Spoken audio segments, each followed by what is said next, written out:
When you watch the musicians you love on social media, it can sometimes be easy to slip into the trap of thinking there's 10 people making their posts for them, because it often seems like way too much for one person to be this smart, brilliant, and funny all the damn time. Okay, maybe Brilliance is pushing it with some of these artists.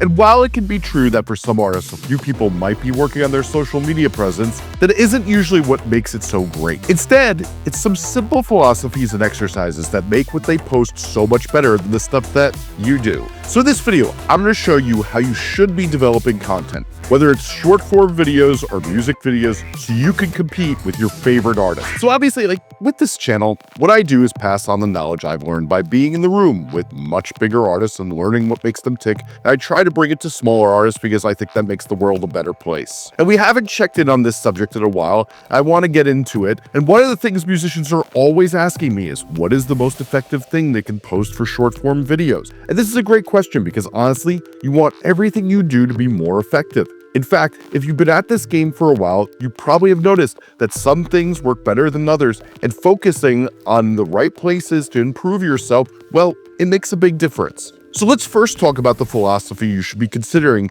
when you develop any content. To do that, I'm going to play you a quote from this podcast tech guy, Scott Galloway, who hosts the Prof G Show and Pivot. He teaches at NYU, does a ton of investments and podcasts and all this other stuff. But there's a particularly interesting quote he did recently that really hit me hard. If you think about it, all strategy comes down to one question. Oh, really? What can we do that is really hard?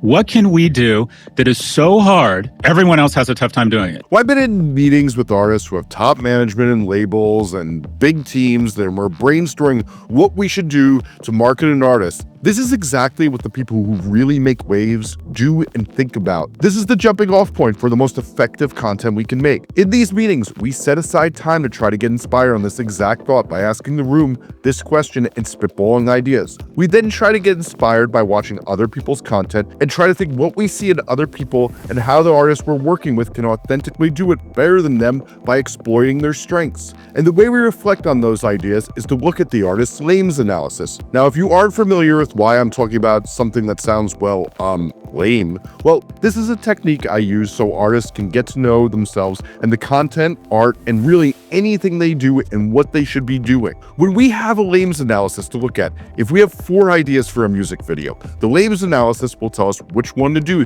since so many of you can't make good decisions since you don't know who you are, what you're trying to go towards, and do. And so many of you tell me you want to go through an artist development process, and the lames analysis is the first necessary step in that. Don't even start doing things until you do one, since it guides you through every decision in your career and makes them easier to make. Rather than doing an imitation of what others are doing and probably falling short, we try to find a good idea and then ask how we can take it further with this lames analysis. And if you feel lost on what you should be doing to make developing short form videos and great content better, it's probably because you haven't done enough work on this. But really, when we talk about the heart of the strategy that works and why artists really blow up on social media compared to you who just keeps wondering why nothing seems to work, a lot of it is that the artists it works for have taken in their lames analysis and really understand what their aspirations are, what their strengths are, and what their exploits are, and what the misconceptions are about them, and then make content to get further towards what they're looking to aspire to. But the other key is they do something extreme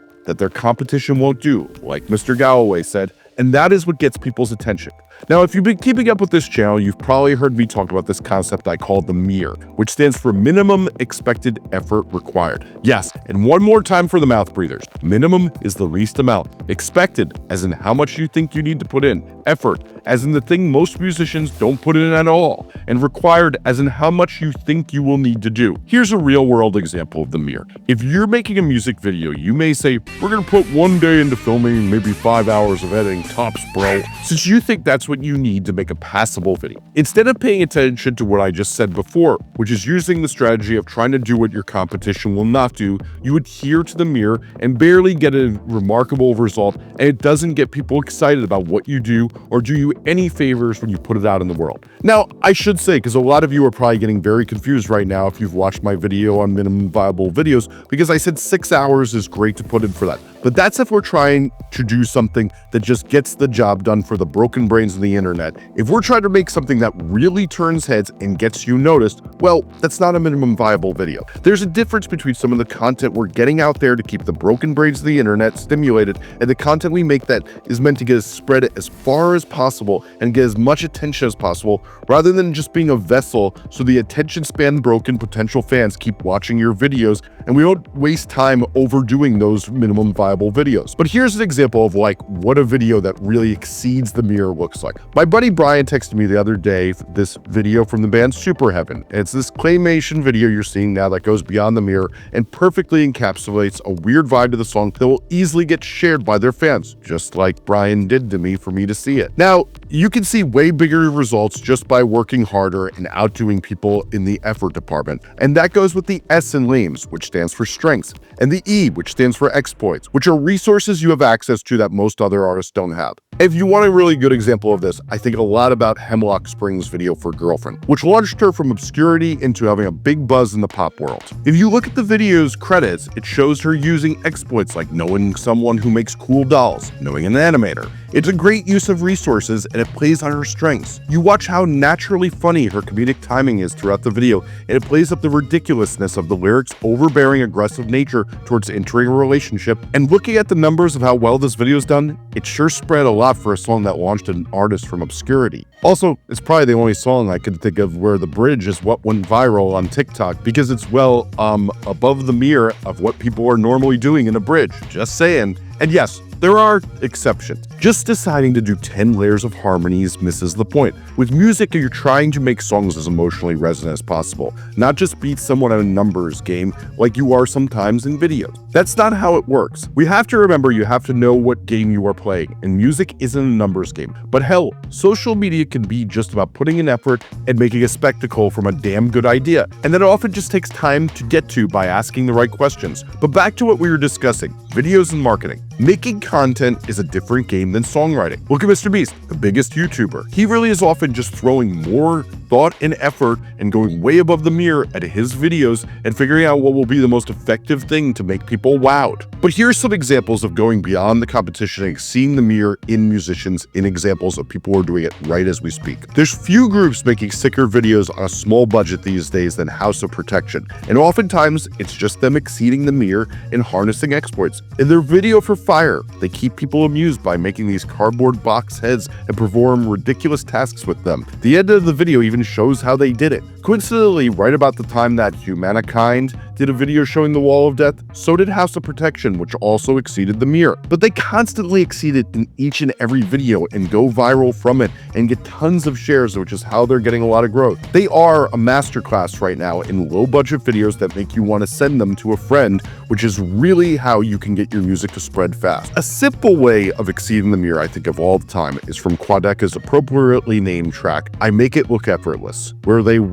make it look effortless how they do trick shots with the ball. Since in a past life, Quadeca was a sick soccer player, so he had an exploit of theirs that made this simple but engaging video possible because he can do things like this. I don't know if he looked at a LAMES analysis to figure out, but it sure is one of those things that a LAMES analysis helps you figure out, and then if you go past the mirror and think of a great idea, well, the video numbers go burr. Lissa Seraphim, or however you pronounce it, have over a dozen videos promoting their song Crazy, since they kept pushing it in different ways after they saw the song was one people liked and kept reinventing ways to give people conversation pieces around it. From overly produced dance videos, then reacting to people saying that those overly produced dance videos were all CGI and they were faking it, so then they made really raw dance videos, and that started a whole conversation around the song that helped promote it even more. That all exceeds the mirror. And I know some of you are thinking, I'm not good at anything but music, or missing some skill like color correction to make videos really great. But now is a great time to talk to you for a minute about the sponsor of this video, Skillshare, who I've used for years to learn fast and from well-designed classes that they have. Skillshare is the largest online learning community for creatives with a wide depth and breadth of creative topics. They have thousands of creative classes in countless categories ranging from beginner to advanced. Categories include illustration, design, animation, film, music, photography, and more. more. Let's say you need to level up on color correction for your videos. Well, they have the best classes on how to do it in a free tool like DaVinci Resolve. In fact, they even have a few different ones, so if the teacher isn't doing it for you, you can just select another one. Or you could take Jacob Collier's class on music fundamentals and creating your own unique sound. Or brush up on your skills in Ableton, playing the piano, or take voice lessons so you can do what you do better. I took the Piano for Singers class and learned a bunch of neat tricks I still use to this day. As you can see, the classes are designed by creatives for creative. Skillshare classes are taught by industry experts using a learn-by-doing approach to teaching where members can create and share a project after completing a class. Skillshare classes are taught by industry experts using a learn-by-doing approach to teaching where members can create and share a project after completing a class. I've personally taken so many Skillshare classes over the years since I have so many different businesses I need to learn skills for. Personally, right now I'm taking the class on typography, since it's one of the things in my life I have to work on the most and I don't feel confident in, and that usually tells me I should brush up on something. So you should sign up too, and the first 500 people to use my link in the description will get a 1-month free trial of Skillshare. So get started today. Okay, on to our second technique. Some of you may have had success already and have done things that have worked, but have had a rough time replicating that success and are wondering how on earth do artists you love repeat that success over and over again. And a lot of times you are all trying to break out of a rut or algorithmic jail and ask me about hashtags and posting time. But one of the biggest things you can do to get out of these periods where you're not doing as well is to use the mirror and go beyond what other people do, so you make something really exceptional that people share and really do care about. This is the best way out of that algorithmic jail hell. I think of a group like Magdalena Bay who regularly does this, and they don't show up going past the mirror in every video, but when they do it, well, it usually goes really well for them. But I should say, the first thing all these people do is they actually spend time getting inspired and really thinking about ideas. This means oftentimes brainstorming for an hour or more as you scroll through other artist feeds and write down ideas. But the key to doing this is to have a blue sky period. And listen up, because this really is the secret of your favorite artists, movies, and TV shows. I learned this technique from the writing room of the show The Office, and they use this technique to come up with the really insane ideas you see all throughout the show. The blue sky period is where you call out ideas and no one is allowed to call them dumb. Instead, you're only allowed to either move past the idea or build upon it and make it as imaginative and beyond what the competition would do as possible. Meaning you can take the idea further, but there's no negative commentary allowed at all during this period. We want creativity rewarded, not discouraged. And as a record producer, I know most of the dumbest ideas lead to good ones, since they often inspire something that can be built on, or for someone to go the exact opposite way as the bad idea. It's one of the reasons you try every idea, even when it sounds dumb when someone describes it, since the idea is often just the jumping off point to something better. The fact is, discussion in a positive building way really helps you get to better ideas, particularly encouraging the most adventurous ideas, and going too far and then pulling back is how often the best material has been made. I've seen it over and over again. And hey, sometimes you don't even pull back, since the extreme idea is what will often go beyond the competition and exceed the mirror. But after you feel you have an excess of insane ideas, you then rein them in and vet and critique them to make sure they are as good as possible after the blue sky period ends. Truly, TV shows will often start their season with a blue sky period for a whole damn month before really getting into the writing of the season, since they know this is the crucial framing for what comes next. So now we go on to our third idea. There's a structure to building off your social media posts that have worked that is extremely helpful for getting good ideas in the future. I like to call this the Snowman technique, but I've seen other people call it much stupider things, which is really saying something, since the Snowman technique is pretty silly if I do say so myself.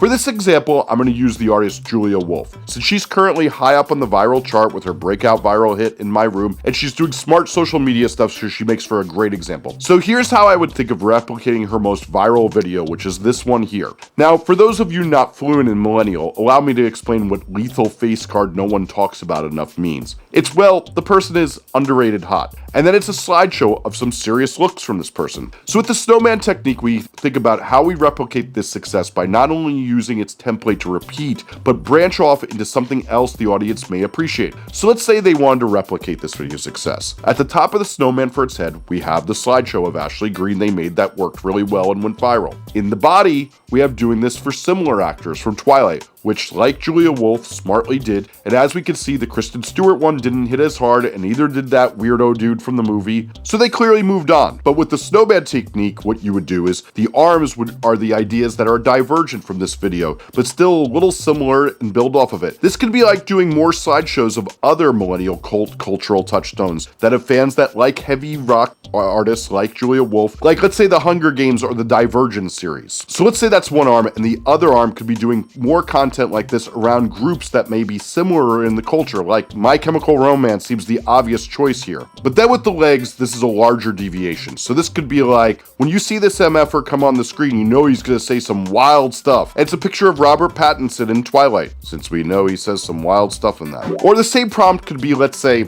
Megan Fox and Jennifer's body, and a prompt like, this face card needed to show more of these looks. And it's a slideshow of Megan looking bad AF as she did in that role. And whether this group uses this technique or not, if you want to study an artist who look like they use it, South Arcade are the undisputed kings of short form video, of slightly deviating from templates that work and using the cultural touchstones and hitting similar but different notes for the culture they're in, which they call Y2K core. All of these are related to the original idea, and as another one gets successful, you make a new snowman and slowly start diverging from them and make a new snowman with each success. And then you slowly have tons of ideas that feel seamless and authentic to your audience. Every time you have a successful video, just make a new snowman to follow up on it, and you will evolve and grow your audience. But there's one last technique for this, which is the fourth and last point of this video. I have more than a few friends with more than 1 million followers on social media. I know, clearly, I'm very cool, and I get to hang out with people who are obsessed with being on their phones while hanging out instead of enjoying each other's company and talking to me. No, really, it's a glamorous life. But the thing my oh-so-cool friends with millions of followers will tell you is that not enough people seem to say out loud that it's okay to make mediocre stuff from time to time and not have every single post be a hit. They will always tell you to not be so precious about what you post, and when something doesn't hit, try it again, since you never know if you've done it well enough or there is just something off. On my members channel, when we study the artists who go viral the most, what we see is they often try the same idea multiple times till they refine it, and when it hits, they repeat it over and over till it stops working. Which, by the way, for $5 a month, you get over 6 hours of new videos every month, as well as my back catalog of over 80 videos where I explain the latest social media trends, answer your questions, as well as cheat codes for how you blow up in your genre faster than other artists, and dissect how the biggest artists in the world are blowing up from 0 fans to now making their dreams come true, as well as the latest music promotion methods. And once a month, I listen to any songs my members submit of their music they want me to listen to. So you should really tap in there, and there's a link in the description. But okay, back to the video. The reality is, acting fast while asking yourself what can outdo the competition using freeform brainstorming and reiterating upon past success is the key to how people who win at social media actually do it, and they don't get discouraged when they fail. They try to just improve upon an idea till it works. So here's the thing, while you just learned this, if you really want to grow your fan base, you need to understand what the most viral artists of 2024 all have in common, which is on this video right here on the screen now, or in the description. So make sure you watch that next if you really want to level up. Thanks for watching.